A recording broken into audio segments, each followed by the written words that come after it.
Happy today. I am William Brown from IamWilliamBrown.com. This is Disconnect to Connect, One-Word Conversations. One-Word Conversations is a self-discovery, relationship-building conversation designed to invite you to look at your language. Many times we come up with the perfect words that we can think of and still find ourselves in a place of disconnection. So the invitation that I have for you is to have a one-word conversation. So you can learn a little bit more about yourself, the person that you're speaking with, and just possibly build on your relationship. One More Conversation is brought to you by IamWilliamBrown.com, a place to help you be yourself and live your life. One way that I spotlight what's available at the I Am William Brown store is our U-Cards. Our U-Cards are a part of the Beyond the Shell series. Beyond the Shell series is a series of children's books, finding you beyond what protects you and the journey to stay you, and a journal that you are a complete journal. So the cards that I picked to set the intention for this show is I Am Purpose, You Are Curious, and There Is No One Youer Than You. So this is the moment where I invite you to like, share, ask questions, comment. And if you're watching this on YouTube, to subscribe so you can get our broadcasts later. So the word for today is obstacle. So there is... there's a number of ways that this is showing up for me, but I wanted to explore it more within the conversation. So as I do, I'll invite my guest in so we can have a conversation. Good morning. Hi, William. Hi, how are you? I'm doing fantastic. This is the moment where I invite my guests to introduce themselves however it feels comfortable to them. Hi, I'm Rebecca Jeffries. I am the founder of the company Sprouting Healthy Families, and I offer coaching for moms who have kids who are struggling with autism spectrum disorders. I also am an author and just got my proof. I have the new book out. We're made for this. Wow, that's great. Thank you. Finding courage and intuition for raising a child with autism. So it's a big guide on coping skills, basically, for being in that situation. You can find out more on my website, sproutinghealthyfamilies.com. Additionally, I have a YouTube channel under my name, Rebecca Jeffries, and a podcast called The Caretakers, where you meet people who basically are making the world a better place. So that sums it about me. I'm so excited to be here with you, William. Wow, thank you very much. There's a number of things that came up within your introduction that we will be talking more about a lot later. So how does the word obstacle land for you? I can feel that word in my gut. And I was so excited when you said that word. So much of my parenting life has been a challenge of obstacles. And now that my son is older, I'm helping other people get past their obstacles. So there's so much that can be said around this word and how people connect with it and sometimes vilify it and sometimes embrace it. Yeah, it's kind of funny because I was going to have it obstacles or obstacle. And it's like, even when I introduced the word, it's like they don't just come in ones, right? I mean, Right. It's like, it's like a party or something that they're like, Yes. hey, we can't be alone, right? I'm not just going to give you one obstacle. There's many, right? That's Yes. coming. And there was something that that when I was looking at it, to consider a lot of, my coaching is self-awareness coaching. And so trying to get aware of yourself so you can be yourself, right? And when I was looking at obstacle or obstacles, it kind of came up to me when I was hiking. And I'm one of those people that I'll just find myself hiking. I don't plan to hike. So I don't know how I do it. It's like, oh, it's a nice day. Let's just go out. And then it's Mhm. like, oh crap, I'm hiking right now, right? But I found myself hiking, and there were rocks in front of me on the trail.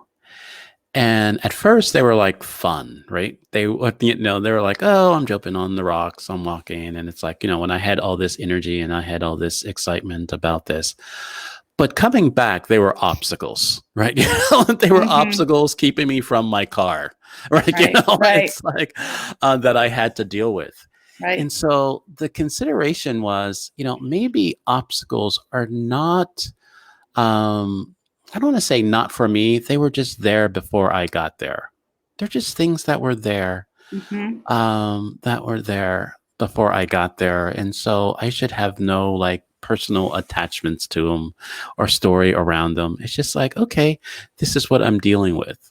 And so is that, um, I don't know, a productive way to look at an obstacle, or is that, Well, I you think know, it is, but I think so much comes down to your mindset at the time too. I mean, think about how right, exhausted you were. By the time you right, got back to those rocks, at first they're right. exciting, and you revisit them, and now it's like, oh, I have to do this again. You're Right. tired, right? Right. And it's like and it is for me, obstacles are things they show up if you're tired or not, right? you know? Right, And it's like you said, it's the mindset. And it's like, huh, how am I gonna deal with this? right, Right. right. And it's like, and sometimes you don't know, right? Um And for me, I like to believe that I am, mature enough, responsible enough to kind of handle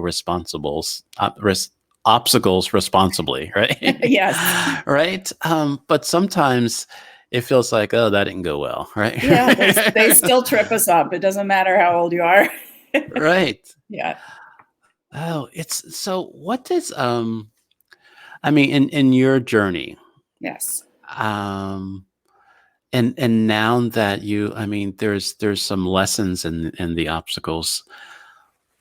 What, I guess the question is coming up, what caused you to say that, okay, these obstacles that I have had, they were not just lessons for me, but now these are lessons that I can share with other people. Do Mm. you remember that moment where that Yeah, showed up for you? actually, my coach helped me get there. Mm, In my got it. former life, I was a classical musician. I'm a trained flutist, concert Mm, flutist, and I've been doing that since I was 10. I started playing professionally at 15, and that was all I knew how to do.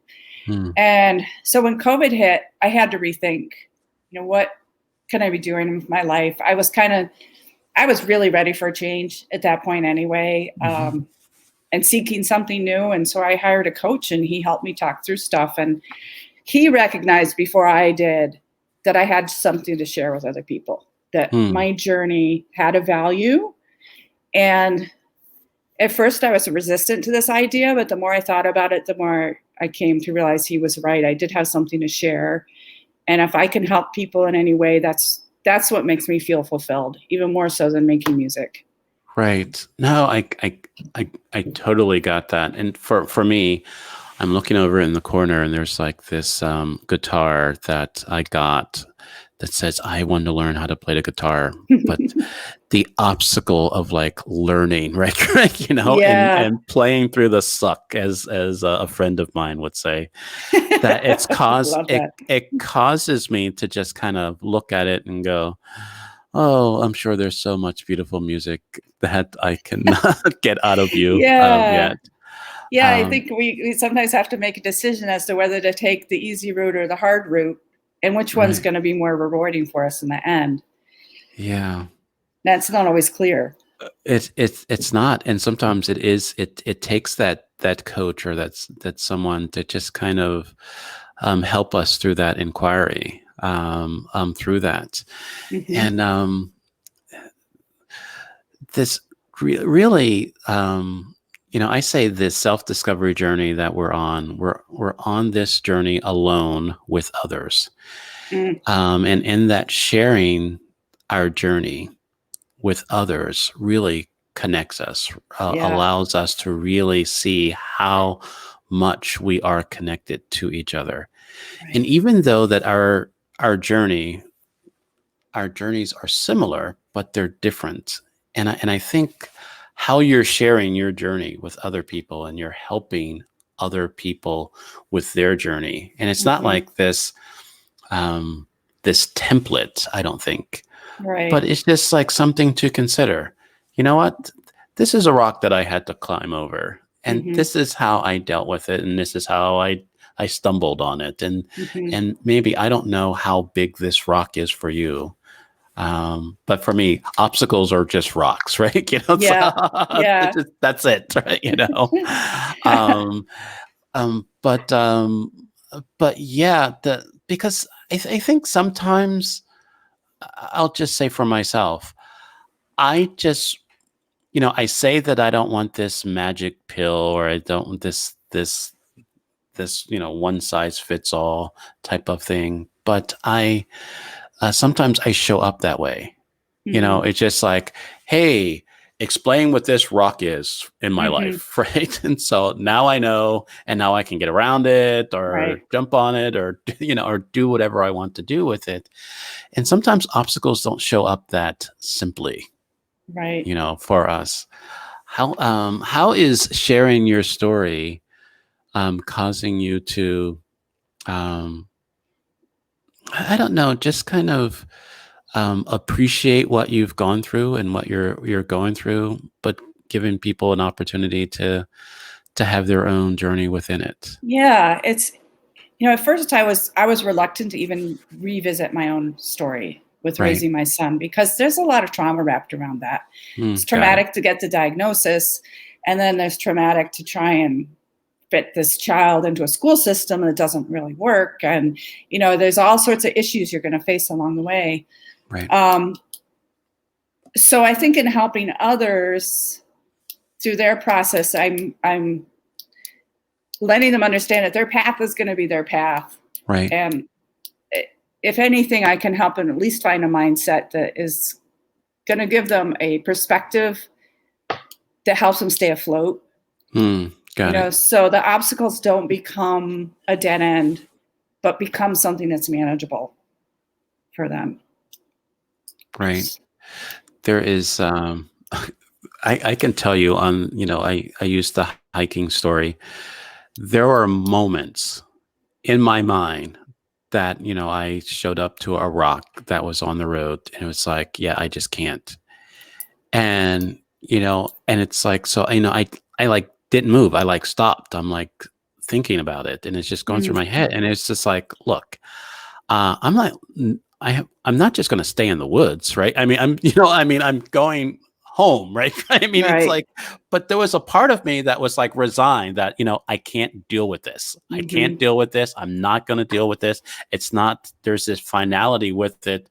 And then there's the reality that if I accept this reality, I'm like in the woods for the rest of my life, right? I Right. mean, it's like, Yeah. uh, and it's like, how can we like be with, the obstacle, right? And just Mhm. kind of deal with it, how we're going to deal with it, but Right. just realize that there is another side of this. Yes. That there is more Right. to this, and embrace that. How is, I don't know. Tell a story that how that you can have you had those moments where it's just this is Oh just yeah. the end, right? Right. Yeah. Oh yeah, for sure. I mean, if you don't mind me sharing a personal Sure, moment, it's absolutely. my son was in high school, and the high school was not meeting his needs. They weren't really offering him services that worked. They're pretty much ignoring him and letting him flounder. And so I had to step up and advocate for him, but I was not succeeding very well. It felt like I was just hitting my head against a wall, and I was reaching a point where most of the meetings I was in tears, or I was swearing, or I was, just very unprofessional and becoming a Right, crazy mama. right, right, And that that was the hardest 3 months probably we ever faced in terms of trying to advocate for him. I ultimately had to hire an advocate to help me get through that because I was not civilized anymore. I couldn't think straight. The right, obstacle was huge, What I Right. knew needed to happen was to get my son into another school. And I wanted my school district to pay for it because that's what they're supposed to do. But they were arguing Right. with me and saying they could serve him. And so getting the help, getting another person to help me keep perspective, understand the situation better, and understand, what tools I really needed to bring to the table to make this change happen. Right. That was absolutely Wow. necessary. Yeah. Yeah. I think, calling in for help, right? That's sometimes an area. And there's sometimes, within my coaching, what I invite people to have playing in the background. I have there's a soundtrack in my life, right? It's like sometimes there's a story that's happening behind, and sometimes I hear it, and sometimes I know it's there, but I don't know exactly what it is. But I invite them to have playing in the background of our conversations and our coaching engagement as my TLC. TLC is tools, language, and commitments. And to really, like when you were sharing that, you're being an advocate. This is an obstacle. There is an opportunity to really stand up for my son. And it's like, what tools do I have? To really kind of look and see. It could be information that I have. It could be somebody on a speed dial, right? Right. It could be, right? It could, it could be whatever, right? To have that I have that can help me through this, and what am I saying about it? And it's like sometimes our language can kind of prolong, our experience with this obstacle, right? Right. Because saying things like this is hard, this is impossible, this is Right. will create this state that in some cases it felt for me it would make it bigger, right? It was like talk about mountain and do a molehill out of a mountain, right? Or turn a Yes. mountain into a Mountain molehill and a or molehill. something, Yes. right? And it's just like it's like, all right, I'm not helping, right? And Right. then are your commitments? What are you committed to? And like you were saying, I am going to advocate for my son to make sure that he is, he can be his best self. He can show up in this an environment, in a learning environment, Right. and that commitment, really embracing that. Will cause you to really show up, and within that, having a lot of self-compassion for yourself, because there are going to be times where your tools are going to get away from you, or Right. you're not going to be using them well, right? Right. Because there will be some colorful language that will come instead. It did. Right? Maybe that's a tool. Because there was. I can honestly say, probably 10 years ago, I was one of those people that, if you have to use colorful language, you're just not working hard enough. You're not being responsible, until I went through some things. And it's like, Yeah. what? Sometimes that's just the word that you need to Right. use, right?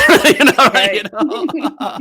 That's the only thing that obstacle listens to, right? Right. Right. So true. And Yeah. I'm just going to be okay using it, right? And just go from there, but giving yourself some self-compassion, that it's like, what, I'm not, maybe I lost my commitment, maybe I maybe my language is out of whack, or something, or it's not in support of what I'm doing, and just go from there. But so it gives you the opportunity to really have this obstacle manageable, Right. or give you the energy to do what you need to do. And you know what? And sometimes, to go back to that hiking story, there were some rocks that on the way up, I jumped on, I had a good time on, and coming back, I walked around. Right? You know what I mean? Right. It's Right. like I avoided it. I Yeah. found another way to kind of, what?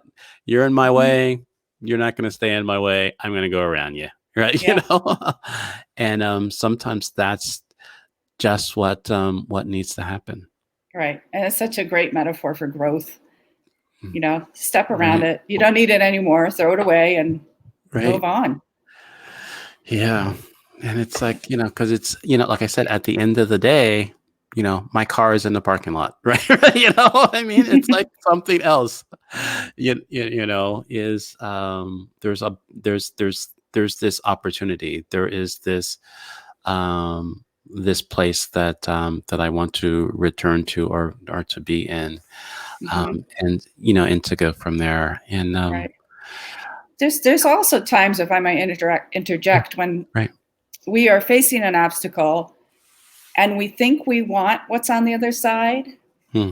but our direction ends up changing and Hmm. pointing us to somewhere else that is Right. really where we were meant to be. Wow. So I Yeah. think that's when the obstacle takes on a new meaning and a Hmm. new value for us. Yeah. I got that. It is, there have been times where I've made stories that because there is an obstacle, right? Mhm. Um, that is an indication that I shouldn't be doing this, or maybe I don't want what's on the other side of Right, this. right. And it's like, you know, and because, one of my core values, is, curiosity, and that, it came up in the cards, is that sometimes, maybe I don't want what's on the other side, but I want to see what's on there. I just Yeah, want to, it's like, what's on the other side of this? Maybe I yep, don't really want to deal with it. And it's like, for, for me, it's like really, then what is it all about? What am I committed to? What is causing, me to kind of do that? And so, um, the one thing that I want to bring into, the conversation is that, I have, a couple friends that are on this journey too. So I'll definitely, kind of get them your book, um, because they're at different stages of, mm, some are, they have adult children that are still kind of, making choices and not making choices yeah, because where they are on the spectrum, right? right. And how you can show up as a parent within that, and how you Mm, just kind of like, all right, they're just going to make the decisions that they're going to make. right, And having, people that have teenagers and have, younger, so there's a more of a hands-on or a feeling of that. right. And um, um, there is just, um, I don't want to say a helplessness, but I don't know if that's the Oh, word, yeah, that's the word. right? That's the word, That's right? the word. But Yes. I'm so giving them the other side. What's on the other side of that, helplessness obstacle? Yes. In their life, and I think that's the story that you're willing to share and give them Yeah. access to. Hmm. And the helplessness comes about because the challenges vary so much from child to child, even though Mm, they're labeled in this little package as autistic. right, There's so many different levels. It's right, such a huge range that you can't wrap it up in a neat little package and say, here's the solutions, here you go. It right. it's really different. But at the same time, we all need to be speaking to each other as parents, because Mm, I get incredible information in speaking with another parents, even though their experience is different. They might know a resource that I wasn't aware of right, that I can still apply to my situation. right, So, not being afraid to ask the questions right. is really important. I had,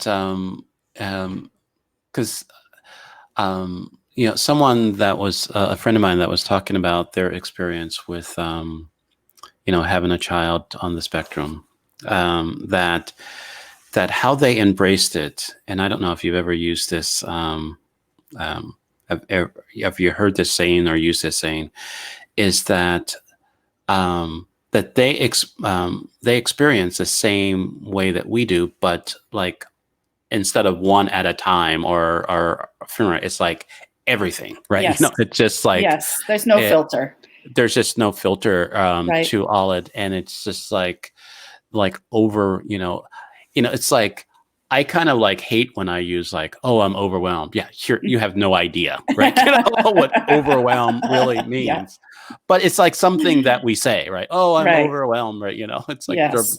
the drama of my life, right? You Right. know, that I am controlling, right? You know, you know, Yes. but it's like when people that are on the spectrum, it's a totally different experience. And Yes. then their family and the people around them are kind of experiencing it and not experiencing everything that's going on, Right. and how that's showing up for them, Yeah. and being in support, Right. of that, Right. is um, there is difficulties within that. Oh, for sure. It's such a personal experience. I mean, you could have a family member who visits you regularly and still doesn't understand what's happening in the household. Right. You know, Right. it's just so personal. But you brought up a point I want to touch on Okay. with their sensory issues. They're trying to process a million things at once. The fact that headphones have become normalized, like people are using Bluetooth headphones, has made the autistic population also look a little bit more normalized because they would wear Wow. headphones to eliminate a little bit of that sensory information. Right. Like we took our kid to a hockey game once and we put headphones on him. He had Right. never had so much fun ever because Wow. all that noise was gone and he could focus on other things. Right. So when you see a little kid walking around with headphones, it's probably not that they're listening to their favorite music, but they're just, Right. Wow. blocking out. Yeah. It's that is so interesting. And I have a hockey story. I've only gone to a couple professional hockey games. Um, that they're just, for me, it was like chaotic. I mean, it Yeah. was like I was like at least 3 seconds behind everything that was happening. Right. And it was like, and sometimes it seems like more than that. Right? That it was like there was just so much. It's like where's the puck and where's the and Yes. this and what's going on, and and it's like goal. What? Wait. When It's like all right. Yeah, it takes a Okay. lot of focus to follow hockey. Right. And it's just like, so I couldn't imagine. I mean, because I went to like a playoff hockey game and like a regular season. And it was, I don't know if you've gone to a lot of hockey games, but it was crazy how much faster it was in the playoffs. Yeah. That it was like, It's it was intense. like now we're like serious at Yeah. of doing this, and it was just like, I mean, in the regular season it was just there, and it's there's this famous quote, I don't know, of I think it's attributed to Wayne Gretzky, of saying that he goes where the puck is going, not where it is. And it's that, and I wonder within the conversation around obstacles, is there a way that we can kind of see where there's a potential opportunity or obstacle in something that would possibly in our way that will keep us from that we would kind of seek them out. I don't know. Right. There was just something. I'm chuckling because when you raise a kid on the spectrum, you start to foresee every obstacle because you have a basket full of triggers. Right. And wow. you need to do something basic like go to the store with them, and you're planning ahead. What's going to trigger them at the store? Does he have socks on that don't lump up in his shoe? Does he need a sweater? You start to really anticipate all of those obstacles that could prevent you from having a successful trip to the store. Right. So you become a master of that. So here's a question, because this is I guess the awareness coach coming out in me, is how can we okay, so how do you? So this is the question. So I'll ask you directly. How can you stay present to your son and to your life, and at the same time be aware of all of these other triggers that can kind of that come up. So like have the appreciation of what's happening right now. Right. And at the same time, keeping things from like going sideways, right? Right. Right. At the same time. It's not easy for sure. But it's super important, and it becomes a really, really important survival skill to be present with your kid when, you're in a safe place, which is really going to be your home, because you learn how to manage your home in a way that works for them. Right.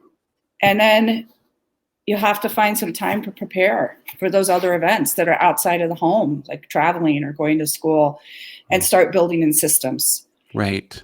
So that it doesn't become so crazy that, if you're not planning and you're not preparing a little bit, you're kind of asking for it to go sideways. Right. So I got it. That's true for any kind of parenting, really. Right. Oh, yeah. I mean, as I have adult children now, and I can kind of say, yeah, I probably could have put a little more thought into that, right? Like, and it's like, I was never perfect at it either. Right. Nobody is. It's like, it is definitely, like I said, a gift that keeps on giving, right? Yes. Yes. Yeah. Can we touch on the third card that you pulled? Yes. About Eunice. Would you read that to me again? There is no one newer than you, Dr. Seuss. I love that. I know every teenager needs to hear that, and adults.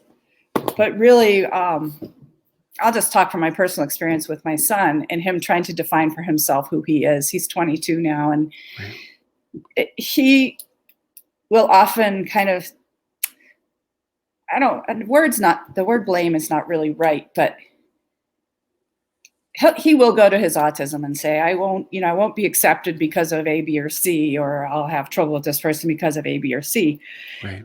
And so I spent a lot of time trying to grow this concept in him that there is no one more newer than him, and that there's value in that. Right.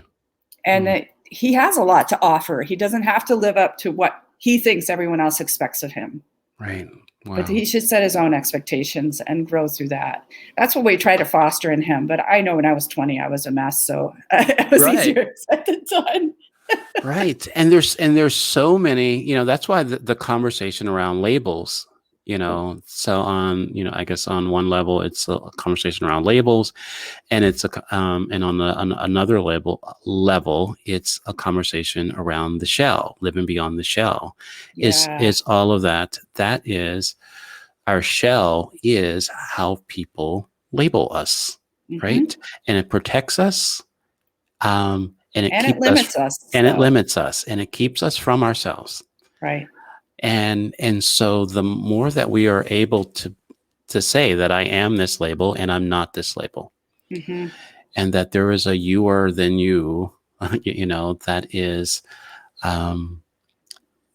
is purposeful, right? That's because I believe, because when I was putting together these cards and I got that I am purpose, and I was like, oh, I'm missing some words, because, because we are conditioned to believe that our purpose is somewhere else. Right. Our purpose is something that we need to find externally, and then we need to do our purpose. Right. And it's like, what if we are our purpose? That I am born, right? I exist. I am purpose. And the more that I am myself, purpose shows up. Yes. And just that's it. It's like, what's your purpose? I am, right? It's like, and just kind of own it and just kind of be it. Yeah. Yeah. And then we can embrace there's no one newer than you. Yeah. Because there's no one. Right. I struggled with this in the last year, actually. Well, 5 years, because I've been trying to step away from my music career for a number of years. And people were constantly calling up and offering me great opportunities. Right. But my heart wasn't in it. And it's like, well, I feel like I have to do this because that's what I've always done. They always know me as that flute player, that flute teacher. Right. They expect me to step into that role.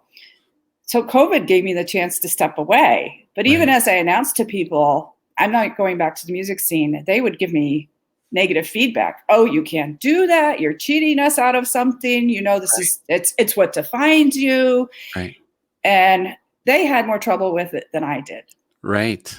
I was Wow. so ready to step out of that role and into Right. something new. Right. Because you were losing yourself in it, even though it brought you so much joy. And Yeah. that's the conversation of living, beyond the shell, finding you beyond what protects you. Right. I mean, your music protected you, Oh, yeah. right? It protected you from you, And so, but it is also, it's a part of you and it's not you. And it's like at any point that it feels comfortable or it's appropriate, you can pick up the flute and have a wonderful time. Right. Right. And it's like there is something that I, sometimes I'll say some quotes online and it just bothers people, right? It's like, and it's like anybody that tells you how you should show up in your life don't know you. That's it. And it's like well, yes, they do. They know me, right? It's like, No. well, okay. I think it's their own baggage. If they're Right. telling you, they want to change you into they're trying to sculpt you into their expectations. Right. And it's like even people, and I will say it as a parent, I was liberated from my parent label when I realized that my expectation of how my kids' lives were going to go had nothing to do with their life. Right. And it's like, as soon as I let that go, Yes. then I can just be with my kids. Right. And just have them show up how they show up and figure out what their show up. And it's just like, and when they needed to talk to Dad about something or William about something, then we can, but it's their life. And it's like, I wish I would have learned this so much sooner, but but there are still people that are older than me and their parents are older than I am that they have to show up how their parents think they should show up. Right. Yeah. That's it.